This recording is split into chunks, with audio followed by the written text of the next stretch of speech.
Welcome to our video. This is our video on the Hans Insight on Poverty video on TED.com. I am Loretta Lepley, and I was adopted in Kenya. My name is Elazar Ozuna, and I was adopted into Ecuador.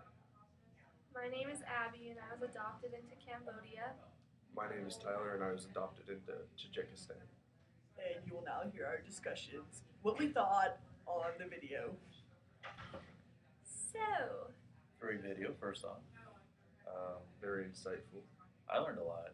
I had no idea how the how the money was tied into, the mortality rate of the infants.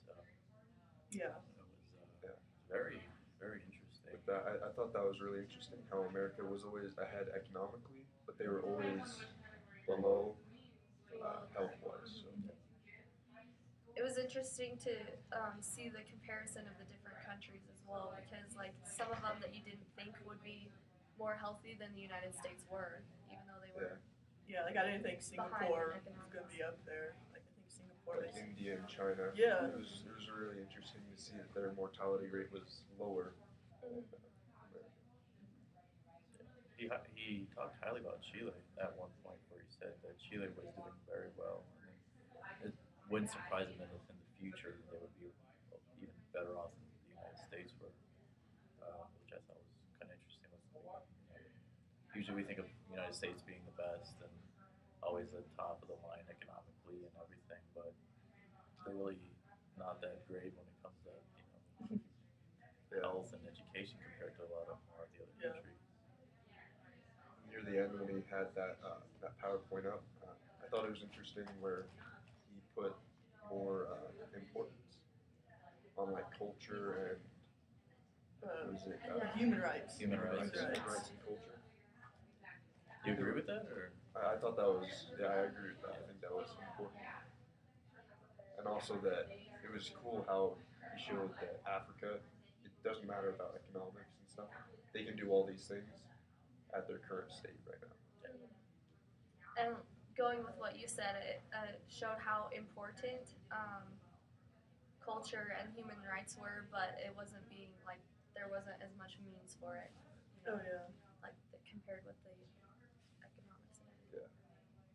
I think did the means that's like what they were doing, or was that Kind of how to get to the overall. Like the means and the resources. I think like I'm assuming the means is like the resources they have to be able to accomplish those things. Which it kind of like went opposite though, because the ones that had low means ended up being the high in goals, and the ones that were high in means ended up they're not that important goals, like your economic growth was not an important goal. We're not set to make money and be rich. We wanted to focus on human rights. Yeah, I was gonna say I think it shows the priorities really good of the different countries, like what their priorities are and what they think is important in their culture. I think one of his big things he wanted to emphasize was how important culture is. With the funny thing at the end of the video. Oh, the sword, Yeah. I just thought that was kind of him maybe trying to push his opinion that culture is really important to not only like countries but to the whole world. It just brings I guess the diversity is already there. It's just I think it's important to realize that we need to keep the diversity instead of becoming like a melting pot like the United States is. We need to keep our culture and our traditions, be proud of where we're from. Yeah. Back to his diagram where it started in 1950 and it had the progression of the countries. I thought it was interesting that Africa was always lagging behind the rest of the countries. So it just kind of shows that we need to maybe focus on Africa. And I never really understood that, but now seeing that kind of makes sense. Yeah, the graphs were really helpful. Like I liked how he set up that graph. It was visually pleasing. Yeah, it was interesting. Because even most of Africa is lower on the HDI, because I know you were. Yeah, Kenya was very low. Mm-hmm.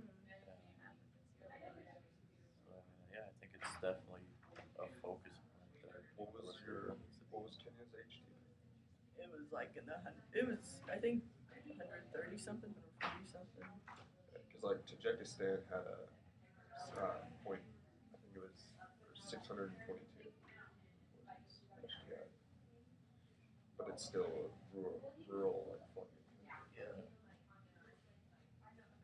And back to the diagram thing again, it was kind of, well, I thought it was funny when he did like the races with the Ford, the Toyota, and everything compared to like the United States, Japan.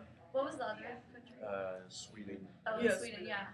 And it was like Evolved. interesting to see, even though Japan was behind at first, how quickly they caught up to everyone else and was Yeah. like even ahead in the Yeah, because they had health the slow start Mhm. and then just took off and just caught up.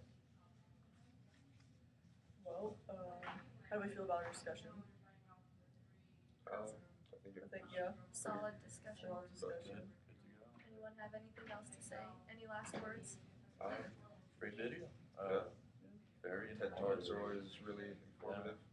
I like how he included the like comedy aspect to it. So it's not just a boring PowerPoint that you just have to sit through and kind of fall asleep in. Mm-hmm. Kind of made it interesting, and you want to pay attention to what he said. It's almost even inspirational. Yeah. It makes it more real, I think, instead of just looking at statistics and be like, oh, it's just numbers. He like put it in a way that we could comprehend it better, I think. Like that part where he showed the houses of like the $5 income, the $10 Yeah. income, the $50 income. That was very interesting. Shocking. Yeah. Almost. I like that. When I first saw that, I instantly thought of how crazy the research would have been to like go and take all those pictures and like gather all Yeah. that. Just the studies and everything. It would have been interesting. It's crazy because they live off of $1, $2 a day. You pull that off on a McDonald's dollar menu, nothing. Yeah. Thank you for tuning in. All right. That's all, folks.